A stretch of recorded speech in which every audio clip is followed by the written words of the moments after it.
로봇과 인공지능을 영상으로 아마따 아카데미입니다. 지난 소프트웨어 편들에서 로봇이 자기 위치를 알아내고 똑똑하게 길을 찾는 법을 봤죠. 그런데 위치와 속도를 알았다면 다음 질문은 이거예요. 그래서 이 로봇을 어떻게 움직이지? 그것도 흔들리고 기울고 미끄러지는 여러 가지가 한꺼번에 얽힌 채로요.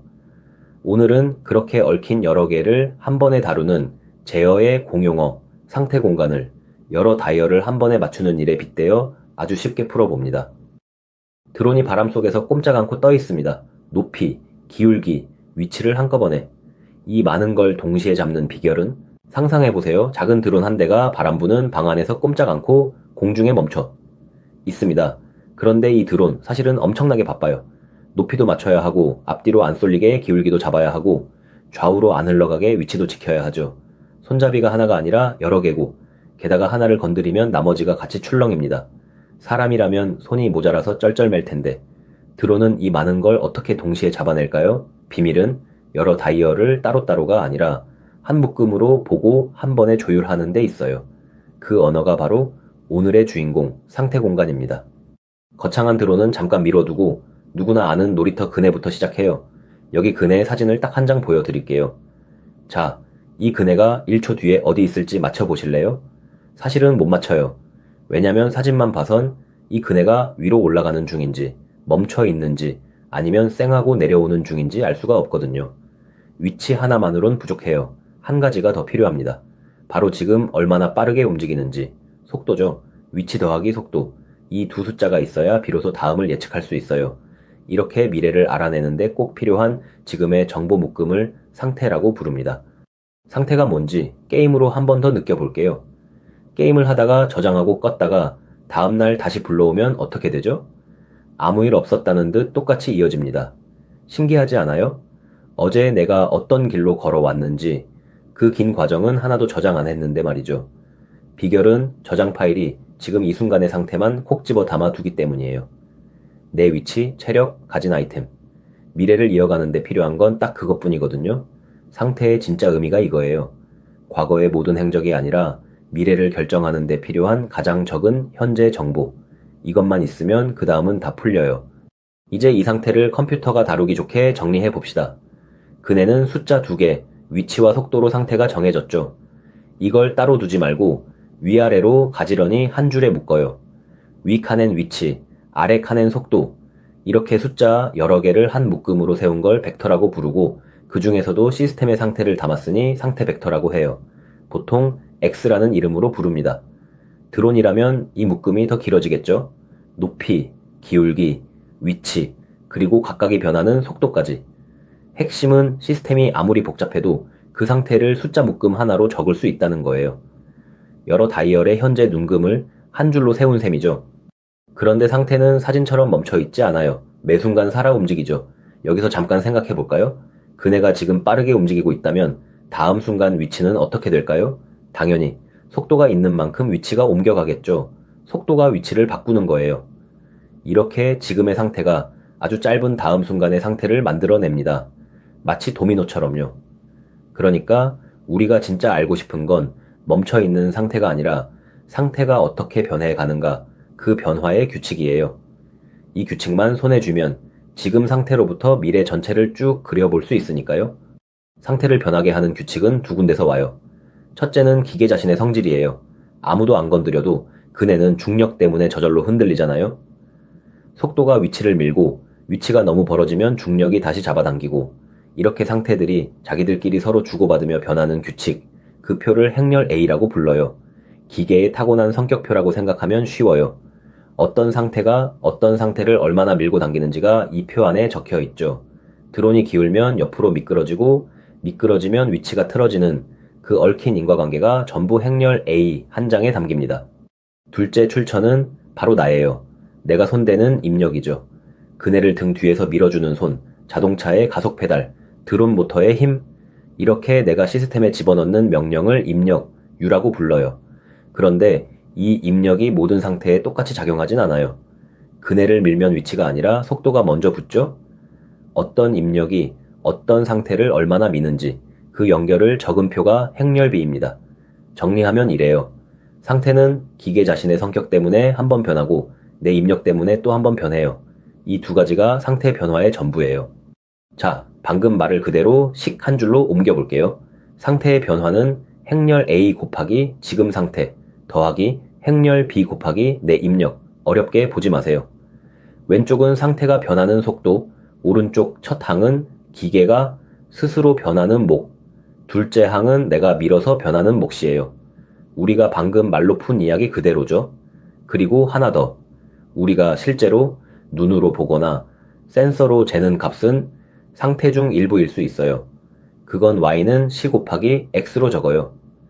이 두 줄이 상태 공간 표현의 전부입니다. 복잡해 보이던 시스템이 딱 행렬 몇 장으로 정리됐어요. 여기서 이런 생각 드실 수 있어요. 굳이 벡터의 행렬까지 왜 이렇게까지 하나요? 지난 PID 편에서 본 고전적인 제어는 손잡이 하나의 결과 하나였어요. 샤워 수온 손잡이처럼요. 입력 하나, 출력 하나. 단순한 일엔 그걸로 충분하죠. 그런데 진짜 로봇은 어떤가요? 들어오는 손잡이가 4개, 챙겨야 할 상태는 그보다 많고 게다가 서로 얽혀 있어요. 자, 같이 예측해 볼까요? 이렇게 손잡이가 여럿이고 서로 엉킨 시스템을 손잡이 하나씩 따로따로 돌려서 맞출 수 있을까요? 다음 장면에서 직접 확인해 봅시다. 답부터 보여드릴게요. 두더지 잡기 게임 해보셨죠? 하나를 망치로 탁 누르면 어김없이 다른 구멍에서 쑥 튀어나오잖아요. 얽힌 시스템을 하나씩 맞추는 게 딱 이래요. 드론이 앞으로 기우는 걸 잡으려고 앞 모터 힘을 올리면 이번엔 높이가 붕 떠버려요. 높이를 누르면 또 기울기가 틀어지고요. 하나를 잡으면 다른 게 튀어나오는 끝나지 않는 술래잡기에 빠지는 거죠. 왜 이럴까요? 손잡이들이 서로 얽혀 있는데 나는 그 얽힘을 무시하고 하나만 따로 봤기 때문이에요. 그래서 하나씩 접근으론 이 문제를 깔끔하게 풀 수가 없습니다. 그럼 상태 공간은 이걸 어떻게 풀까요? 발상이 시원해요. 손잡이를 하나씩 보는 걸 아예 그만두는 거예요. 대신 모든 상태를 아까 그 상태 벡터 x 하나로 통째로 묶고 상태들이 서로 얽힌 관계를 행렬 A 한 장에 전부 적어둡니다. 그러면 컴퓨터는 더 이상 두더지를 하나씩 쫓지 않아요. 5개든 50개든 모든 상태를 한꺼번에 펼쳐놓고 서로 어떻게 영향을 주는지 다 아는 채로 동시에 계산하죠.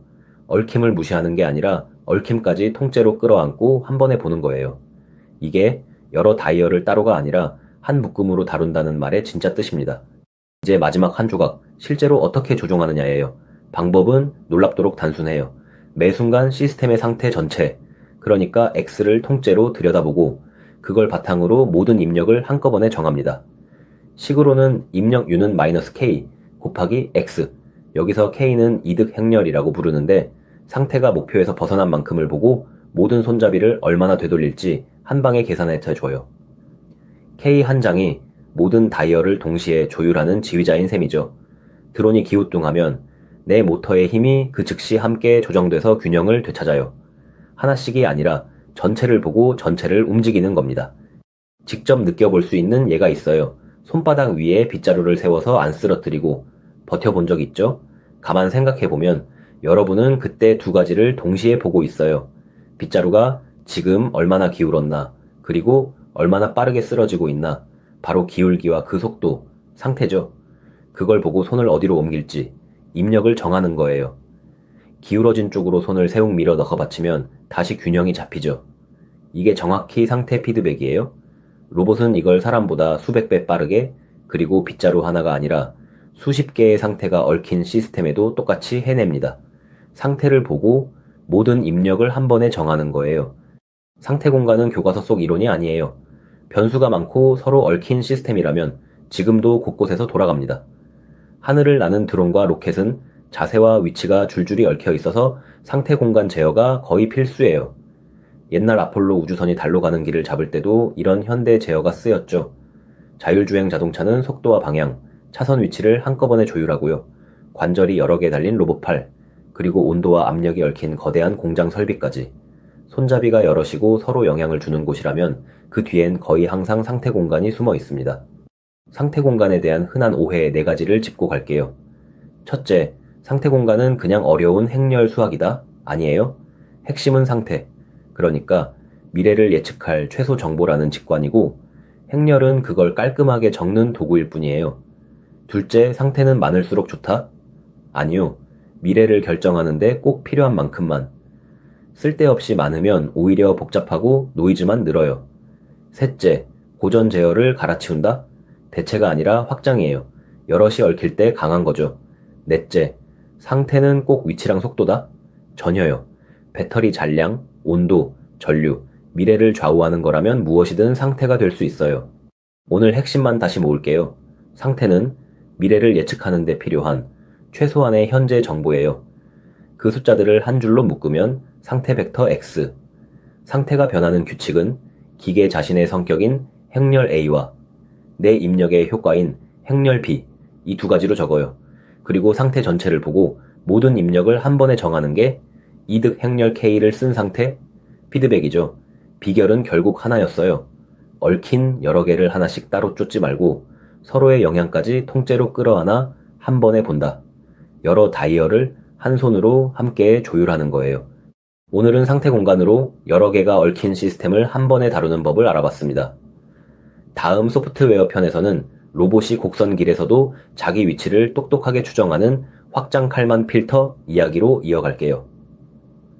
오늘 내용이 도움이 됐다면 구독과 좋아요로 응원해주세요. 강의 노트와 퀴즈는 아마따 테크라포밍 사이트에서 보실 수 있습니다. 로봇과 인공지능을 영상으로 아마따 아카데미였습니다. 다음 편에서 만나요.